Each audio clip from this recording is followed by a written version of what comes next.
The Ocean State is home to the largest African burial ground in the United States. Some buried in it have contributed significantly to the culture of Rhode Island.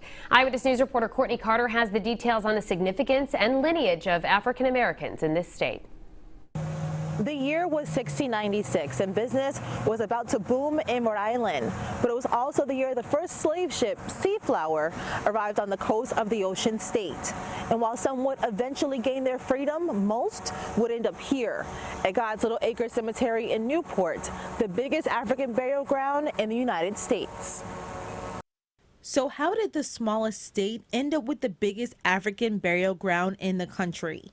We turn to local historian Keith Stokes for answers. He has spent decades researching the burial ground and is the vice president of a historical research group in Rhode Island. This burying ground represents the history of not only the transatlantic trade, but more importantly, it offers the history of the African people. There are African men, women, and children and families buried here. My grandparents are there, Barclay.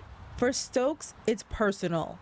His family, going back 9 generations, is buried here. They include slaves and freemen to college graduates and a Tuskegee Airman, and a founding member of one of the earliest African-American churches in the state. The site dates back to the early 1700s. Now work is underway to bring God's Little Acre into 2020. The last name and hopefully first name of the people buried. Newport's Historic Cemetery Advisory Commission and Brown University have teamed up on a project to create a high-resolution digital map of the site. We wanted to help bring it a little bit more into the public eye so that that aspect of Rhode Island's history isn't glossed over. Once complete, visitors will be able to access information from the digital map on a smartphone or computer. First, we're going to fly a drone up there, and we'll fly that above to get very high resolution photographs. It's a story of who these people were, and most importantly, their contributions, not as chattel property, but their contributions